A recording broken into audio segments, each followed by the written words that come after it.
Morant with a running start. Elevates. Oh, it dunks. Oh, my goodness. Tie game in overtime. Gasol will turn. His heave is gone. Memphis on top. 7-10 remaining. Conley now with three. Count it. A 15-point lead for Memphis. And Blake Griffin gets into it on the floor with Randolph. Hard to tell if there are any punches being thrown under there, but Griffin took acceptance. Adams going long. Morant. He hit it. John Morant. Insanity. You gotta be kidding me.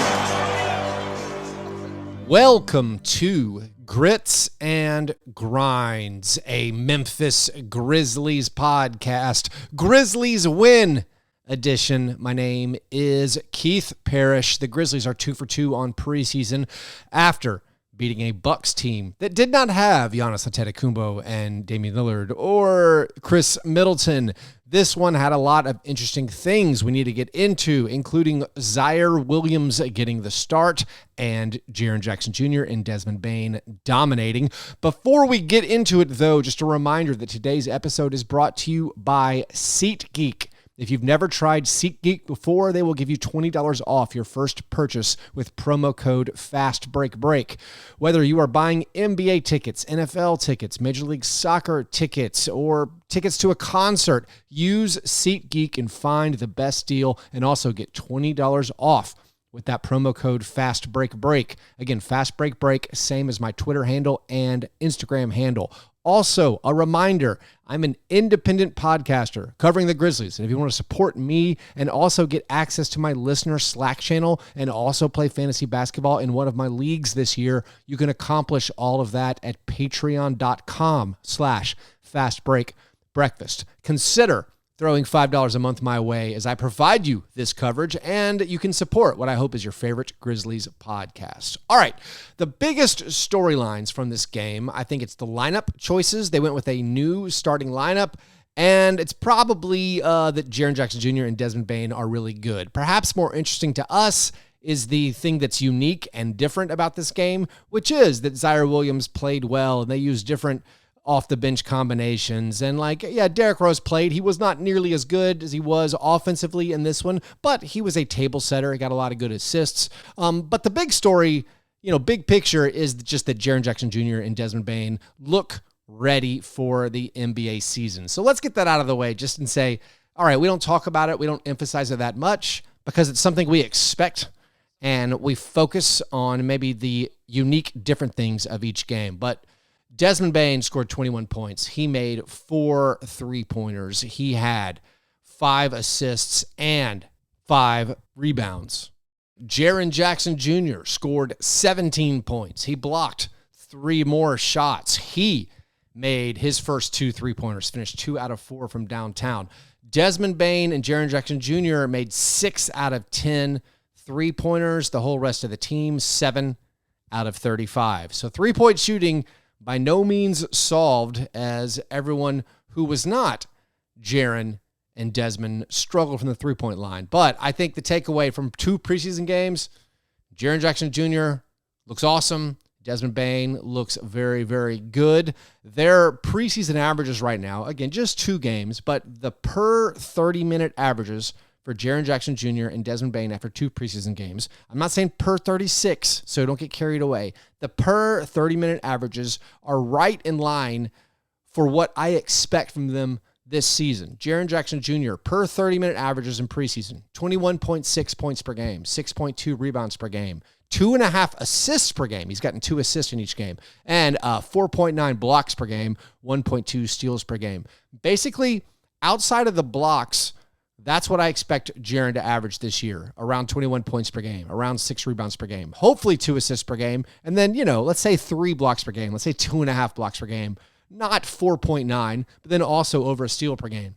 Desmond Bane, in these 2 preseason games, playing basically 20-something minutes in each one, he's averaging, per 30 minutes, 23.6 points per game, 5.6 rebounds, and 5.6 assists per game. So again, I basically expect Desmond Bane to average right around that. I would say, 24-5-5 or 24-6-6.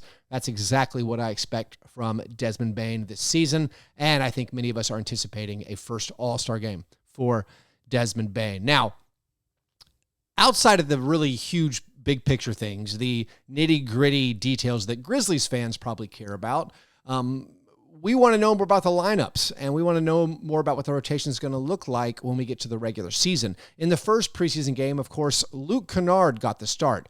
And, of course, Marcus Smart was unavailable. Marcus Smart also did not play in this game. He still is dealing with abdominal soreness, is what they're calling it. So he is yet to make his debut for the Grizzlies. But with no Marcus Smart and with no Steven Adams was given the night off as he ramps up his activity on that knee. He played, remember, 12 minutes in the first game against the Pacers. So no Steven Adams, no Marcus Smart, of course, no Ja Morant, and Derrick Rose once against the start, which is still interesting to me.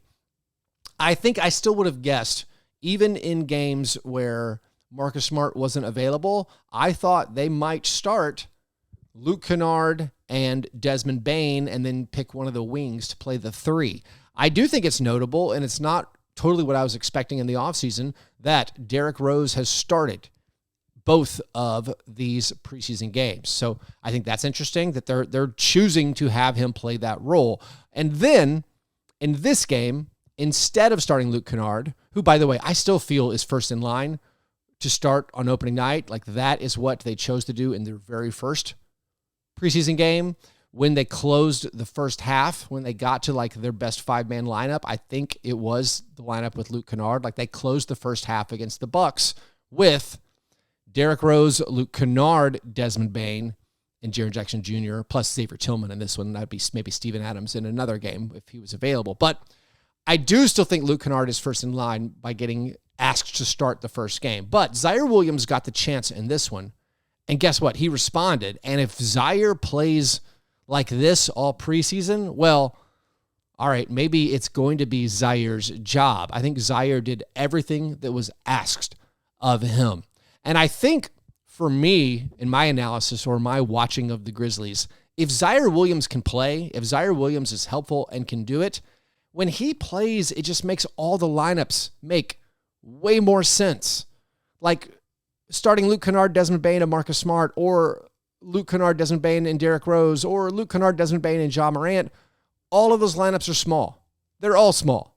And when you start off that way, it then kind of knocks the rest of your lineups kind of off kilter a little bit. Like we saw in the game against the Pacers, the first preseason game, you started Luke Kennard, and because of that, just the way the rotations worked, we ended up with a lot of small ball lineups. I'm not usually a huge fan of small ball. In this game against the Bucks, if you're starting your 6'9" small forward or 6'10" small forward in Ziaire Williams, it basically causes everybody else to size up, and all the lineups the Grizzlies play make way more sense. They just look right. And so because of that, I think that's why a lot of us have thought, well, maybe it would be Ziaire if he can just provide you anything. It's a reason why I thought Luke Kennard, even though I think he is probably the fifth best player, or he's one of the five best available players, that just starting a bigger player kind of makes all of the Grizzlies lineups throughout the entire game make more sense. There's this kind of cascading effect to either starting Luke Kennard or not starting Luke Kennard. And it's not just that Ziaire has size. We've seen it now in two preseason games that Ziaire has played well. I think he's defended well. I think he's been pretty active on the glass. Although there was a funny play where he and Jaren, both guys who people are yelling at them to rebound, like, hey, you got to rebound, they were competing with each other for an uncontested rebound and knocked it out of bounds. So maybe a little bit of a over-aggression on each one of them trying to up their rebounding numbers. But Ziaire, very active defensively, very active on the glass. But I think the thing that probably jumped off to most people in this game and in the first game has been Ziaire Williams' playmaking. He only got 2 assists, but both of the assists were great. And just like the first game against the Pacers, the assists were like those super assists that led to baskets at the bucket. They led to layups. These are not swinging the ball to the corner, although he did swing the ball to the corner a couple of times. The ball did not stop with him. It was not sticky. one of the big criticisms with Dylan Brooks, although Dylan Brooks got way better at this, was like, you don't want the ball to stop when it comes to you. That's one of the challenges that G.G. Jackson is facing. When you get the ball, you need to keep passing it to get the ideal best shot. Hit the shooter in the corner. One of the problems with Kenneth Nunn Jr., we'll get to, like, he had an underwhelming game in this one. He shoots a lot, and he needs probably to pass a little bit more to keep the ball swinging. Ziaire did keep the ball swinging, but when it was a pick and roll creation opportunity, Ziaire so far, I believe all 5 of his assists in the preseason have been for layups. They've been finding a guy for either a dunk or a layup, and that feel, which is something I have criticized him before, that feel looks there. And if Ziaire can do some playmaking for you while also knocking down some shots, like, not to be lost, he made a three-pointer, he made a free throw line jumper, and then he showed that athleticism with that awesome dunk where he did a pump fake on a three-pointer, got the defense to bite, and then a lane opened up, and he hammered it home with a spectacular dunk.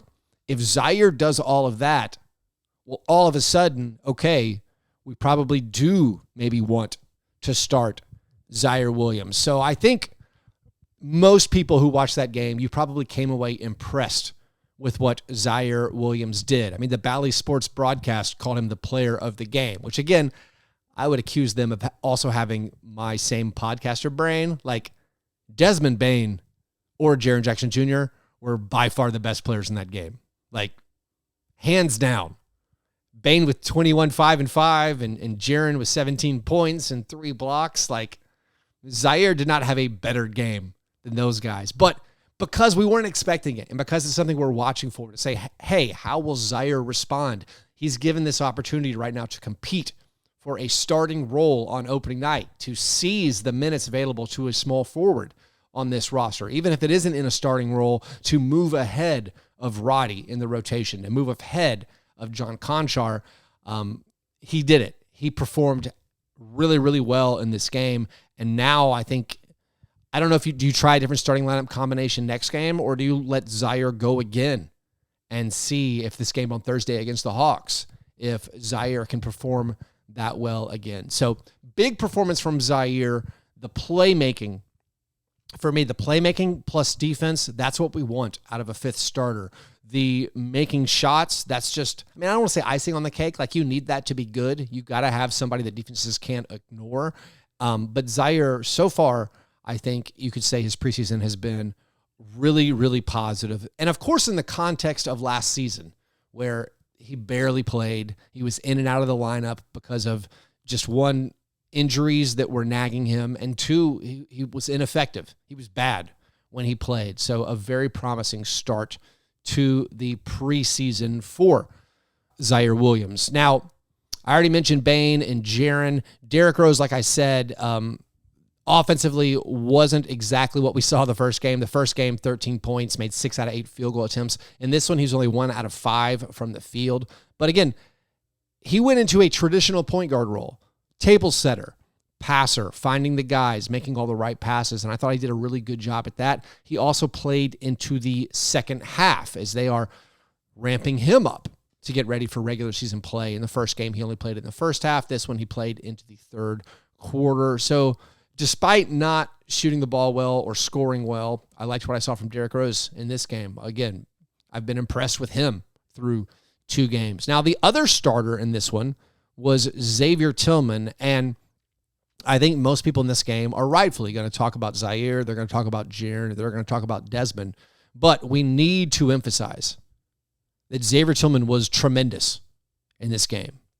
A spectacular performance. Maybe spectacular is the wrong word, because maybe it wasn't eye-catching, but I thought Tillman was awesome in this one. He got 8 rebounds. He scored just 6 points. He was 3 out of 4 on 2-pointers. He missed 2 3-pointers, but guess what? I specifically asked him, just shoot 3-pointers. I don't care if you make them. So he's now shot 3 3-pointers this preseason. I liked it. He also got a block. He got 2 steals. He got 2 assists. Xavier Tillman, who, by the way, looks like he's going to be a free agent in the offseason, Xavier Tillman was very, very impressive. And I think he's making it somewhat easy on the coaching staff. Like, you know, as fans, we saw what Kenneth Nunn Jr. did in the first preseason game, and we're kind of like, man, let's give this guy a shot. And he got a shot, by the way. Kenneth Nunn Jr. got a shot in this game. I specifically requested to see him play with Jaren Jr. We got that in the second quarter. But I think when you look at the rotation, you're like, all right, if you play Kenneth Nunn Jr., whose minutes are you going to take away from? Or whose minutes are you limiting? Is it going to be Santi Aldama? Is it going to be Xavier Tillman? Well, Xavier Tillman has played so well that you're like, well, I'm not going to play that guy any less. That guy's been great. He's been finishing well. He's been avoiding the shot blockers. We know he's a good passer. We know he's a tremendous team defender, a good one-on-one defender. Xavier Tillman, I think, playing great this preseason, and his performance against the Bucks absolutely reflected that. Now, let's talk about the bench. The bench was bad. Pretty much all in all, up and down, pretty terrible. I mean, maybe we don't lump in Luke Kennard with the bad performances. Luke Kennard made 1 out of 3 3-pointers. He scored 7 points, got 4 rebounds. Nice to see him contributing there. So, all right, let's throw out Luke Kennard because he is a known quantity. Santi Aldama, David Roddy, Jake LaRavia, Kenneth Nunn Jr. were pretty bad through the first 3 quarters, which is basically when both teams were playing maybe a little more seriously. I mean, fourth quarters in preseason, it's not exactly garbage time because both teams are competing. They're trying to win the game. Like the Bucks were pressing, and it wasn't like a blowout or anything. So it wasn't pure garbage time, but it was a preseason where it's backups on backups or backups versus backups. And in the fourth quarter, the Grizzlies, subs started doing some stuff. Like Jake LaRavia, he finishes with 16 points. 12 of those are in the fourth quarter. Much like the first preseason game, LaRavia doing most of his damage in the fourth quarters. But through 3 quarters, the Grizzlies bench combination of Aldama, Kenneth Nunn Jr., David Roddy, and Jake LaRavia made just 4 out of 24 field goal attempts. Roddy hit his only 3-point attempt, but Aldama and LaRavia and Lofton were 0 for 13 on 3-pointers through the first 3 quarters. The bench got 1 assist total in the first 3 quarters. I mean, as a team, the Grizzlies shot, I think, 38% through the first 3 quarters, then made half of their field goal attempts in the fourth. But it was a rather putrid performance from most of the bench guys. Like Kenneth Nunn Jr., I wanted to see him play in the first half. And with no Steven Adams, you're like, if he doesn't play in the first half now, maybe he never will. Well, he got in, and unfortunately, he did not make a shot until the fourth quarter. He was shooting a lot, and he was missing his jumpers. He tried some fadeaway post moves where it's like, I don't know if that's what we're going for. That's not what we want to see when you're sharing the court with Luke Kennard and you're sharing the court with Jaren Jr. Like, we want to prioritize getting those guys shots. You don't need to cook. You don't need to look for the self-created shot. If you get an open shot, okay, take it.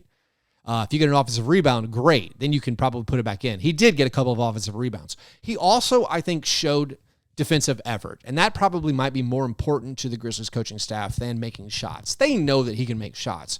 His defensive effort, I think, was reflected in the fact that he led the Grizzlies with the most contested shots on the team. He was credited with contesting 12 shooting attempts for the opponent, and I think that shows that he was trying hard on defense, but it wasn't a strong performance from Lofton, and you wonder if this might have been his best shot. Like, all right, no Steven Adams, you get to play in the first half against some of the frontline players of the Bucks. It wasn't all of them, of course. No Giannis, no Chris Middleton, no Damian Lillard, but like Bobby Portis is out there. You got Brooke and Robin Lopez playing out there. So like, what can you do? And it was absolutely an underwhelming or a disappointing performance for Lofton in those settings. Now, Santi Aldama, I would probably say, was worse than Kenneth Nunn Jr. Santi Aldama had an awful game. He was just chucking the ball constantly, basically missing all of his jumpers. He committed 4 fouls, I believe, in the first half. He was fouling constantly. Some of the fouls were really awkward. Like, I think he was trying to trick the referees, and it did not work. He missed 1 rebound where I thought he should have gotten credited with a turnover. I think he was trying to bat the ball with 2 hands to a teammate as opposed to just grabbed the rebound. That led to a Bucks basket. So it was a really bad performance from Santi Aldama. LaRavia, like I said, he scored a lot in the fourth quarter, but in the first 3 quarters, he didn't really. So LaRavia scores 16. This is after scoring 15 in the first preseason game. Jake's career high is 13, so he's already surpassed that in both preseason games.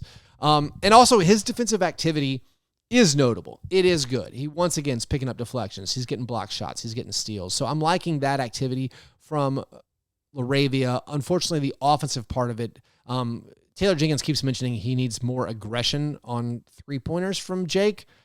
I guess if coach wants it, okay, keep being aggressive in shooting. I feel like maybe I just want him to take the wide open 3 when the ball swings to him. But again, I would say it's up and down once again. Most of the really positive stuff from Jake LaRavia offensively came in fourth quarters, which I take that with a grain of salt. I'd rather see him make his mark in the first 3 quarters. Roddy didn't do a whole lot. He had one. He made that 1 3-pointer he took in the first 3 quarters, which is good. He had an and 1 bucket in the fourth quarter where he just did his big body Roddy thing, drove right to the bucket, used his shoulders to create some space and contact, and made that shot. And then Jacob Gilyard came in near the end and did his thing. He immediately got a steal. He blocked a shot, which is impressive from the shortest player on the court. He somewhat surprisingly drilled a 3-pointer in transition. So good job there, Jacob Gilyard. And that, I think, is basically the full summary of this one. I would say, big picture-wise, we're going to focus on Ziaire Williams having a really impressive game and doing it while getting the opportunity to start. For me, that's seizing the opportunity. He looked really, really impressive. And maybe if they had been defaulting towards having Luke Kennard as opening night starter, or that being what they were thinking about doing, Ziaire absolutely gave them a ton to think about. And then beyond that, let's say, 2 preseason games. You've had 2, I think, strong performances from Derrick Rose. I don't care if he only scored 2 points. I liked what I saw from him handling the basketball and passing the basketball. I loved what I saw from Xavier Tillman getting the start. And then, of course, Desmond Bane and Jaren Jr. They look ready. And will they keep playing throughout this preseason? I don't know if I need to see them. I think because Jaren played FIBA, I'm basically with maybe play him 1 more time. Like the Grizzlies have 3 more preseason games, but they're all on the road. If you were waiting to buy season tickets because you didn't want to pay for a preseason game, it's now time to buy them because you don't have to pay for the preseason games as they played. There are 2 preseason games. They play the Hawks on Thursday, and then I can't remember exactly off the top of my head when their final 2 preseason games are. By the way, I won't be doing an episode this coming Friday after the Hawks game because I will be traveling.